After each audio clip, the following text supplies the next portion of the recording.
Hello everyone, I'm Teresa Hansen. I'm Vice President of Global Content for Clarion Energy, and I am reporting live from DISTRIBUTECH 2020 here in San Antonio.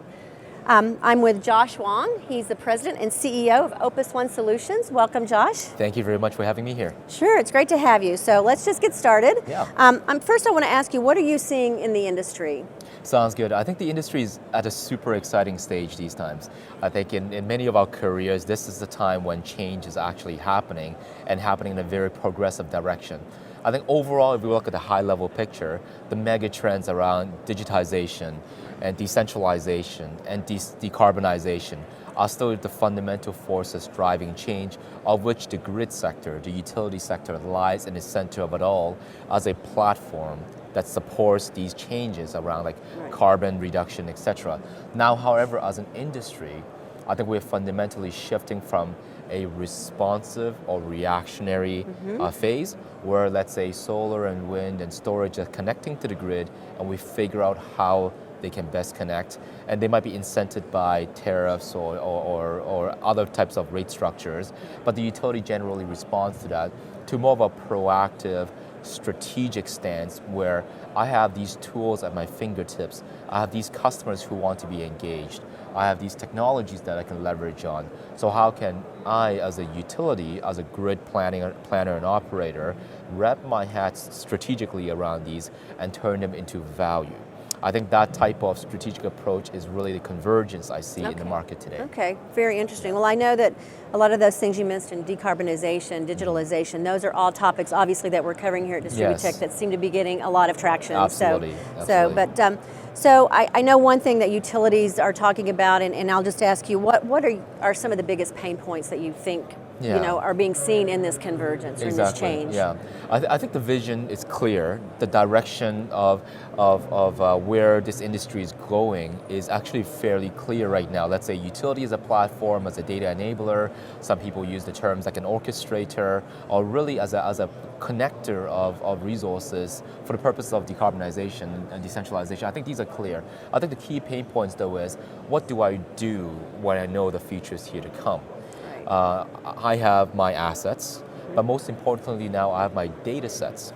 And how can we fundamentally turn data that for us especially is relevant to the grid data in itself, and turn that into action, into investment plans, into customer engagement strategies, and into various ways of operationally optimizing how I manage my grid.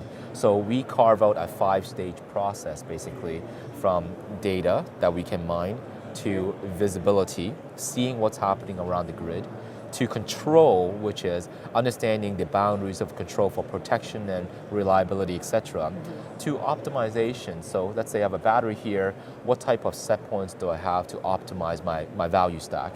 And finally, from optimization to valuation and new business models, new customer engagement strategies, new market design, NonWire Solutions, new rate structures and tariff structures, cost of service. I think that turning the data into that level of cascaded intelligence is absolutely critical for the next few years of the utility. Right, I know, and that's another thing. We hear a lot about data and a lot about the enormous amount of data that's here now, and what do you do with it? So, so I mean, obviously you just talked a little bit about that, but do you want to talk a little bit more about Opus One and really kind of where you fit into that big picture? Sounds good. So Opus One is a software company where we are committed and focused on partnering with the utility in this path towards digitization, decentralization, and decarbonization.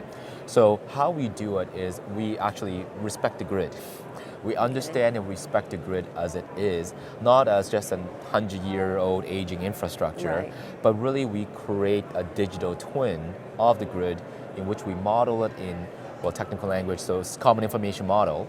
We are in open standards format, and using the open standards format of the physics as well as the economics of the grid, we run advanced power flow and optimization algorithms on that digital model.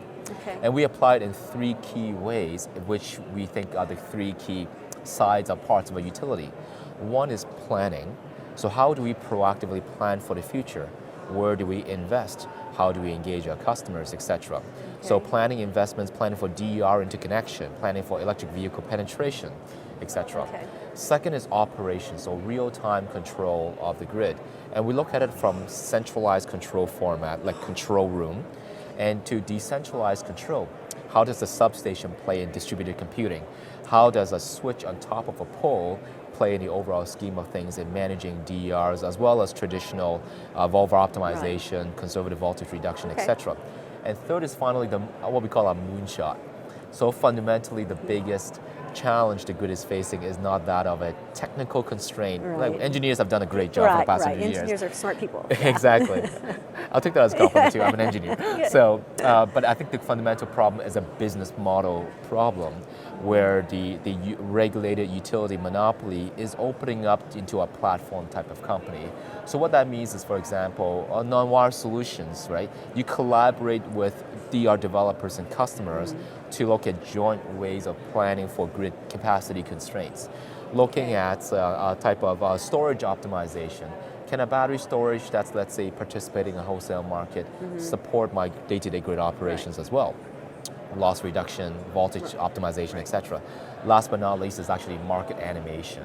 So is there a role for new market forces to play to actually work together with customers in a brand new way? So same model, same grid, using the grid data as a platform and enabling it from planning to operations to new business model design. That's the nature of Grid OS. Okay, so utilities are looking at their customers as more than just the customers buying electricity. Now they're more partners in what they need to do. Exactly. Okay, that makes sense. So you've kind of given us that overview. So can you give me some actual examples, maybe some case studies where you guys have been working with utilities on this? Absolutely. So maybe one from each of the application areas. Sure. First is planning. So we actually worked with Hawaiian Electric recently, and of course they faced like the leading edge and bleeding edge of DR penetration. Right, exactly. So we work with them in Oahu, in a place where there's about 300% penetration of solar, and we look at the big term these days called hosting capacity, right? How can the grid host more solar or more wind or more battery storage even? Battery storage it's a flexible asset that needs to be hosted as well. It's both generation and load. And so we look at it from, if I have so much solar, I need to be more granular in how I manage my hosting capacity.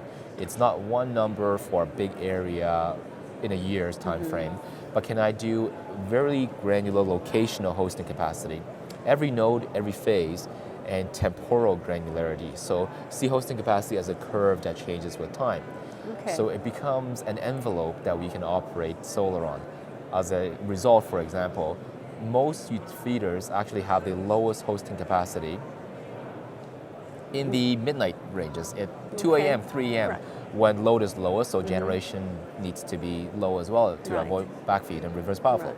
However, most sun shines in the early afternoon time frames. So because of time difference, we can actually host a lot more solar than what a static worst case scenario hosting capacity tells us. So we actually do with them a 5-year every single hour hosting capacity profile. Wow. 5 years. And every single node and the number of feeders up to the sub-transmission level as well. So it was a phenomenal project. Sounds like it. So the second one, that's the operations. So we actually, with Emira, so Nova Scotia Power, we actually deployed a DERM system for battery storage control, but we deployed in a substation for microgridding. So there is a 6 meg of third-party owned wind farm at the end of a long feeder. It's the worst performing feeder. And we put a battery storage and a smart community in the middle. And when Hurricane Durian hit about a month ago, we actually, the system actually ride through the hurricane in microgrid operations for 19 hours.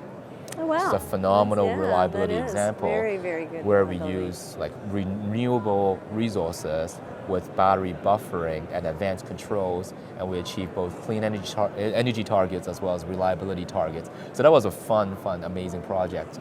I would say third one on the market side. So New York Rev is very, very progressive, right? Yes. In terms of new market forces, participation of customers, and using price to incent behavior. So with National Grid, we completed our project where we take New York ISO pricing, bring it back down to a per transformer, local level, and we animated a day-ahead market and a same-day market for locational pricing data that's hourly and very locational specific, based on the value they provide to the integrated grid. So very progressive, but I think that is a lot of, that's one key, I would say, future that the industry can take. Then those are examples which we recently commissioned. If I can highlight two new ones as well that we are launching here at DISTRIBUTECH. Oh, okay, great. Yeah, let's hear about this. Yeah. Number one is we're launching an electric vehicle tool. So electric vehicles is probably the number one agenda on board meetings and strategic agenda as well. So right now within our planning tool, with a click of a button, we can actually calculate every single location on the grid, how much electric vehicle charging you can host. So it's electric vehicle hosting capacity. Right.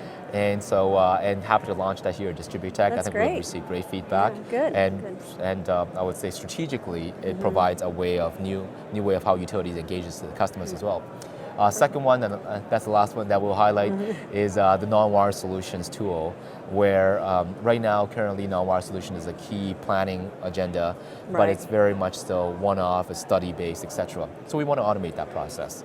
So we can scan through entire networks, identify constraints, automatically run through various scenarios, and we can suggest the technical and economic optimal solution, both traditional utility assets and new assets in a repeatable and scalable fashion. So we're really excited to do that in DISTRIBUTECH and really look forward to keep working with the industry. Great. Yeah. Well, we love that you're introducing those at DISTRIBUTECH. Thank you so much. And it sounds like you guys have solutions kind of across the board. So whatever stage a utility is in or whatever they're looking to do, you guys probably have some sort of tool that's going to help them with that. Goes back to a mission, right? We're here to partner with utilities in the time of change to move towards the grid of the future. Great. Well, thank you so much for joining us. Thank you very much for hosting us.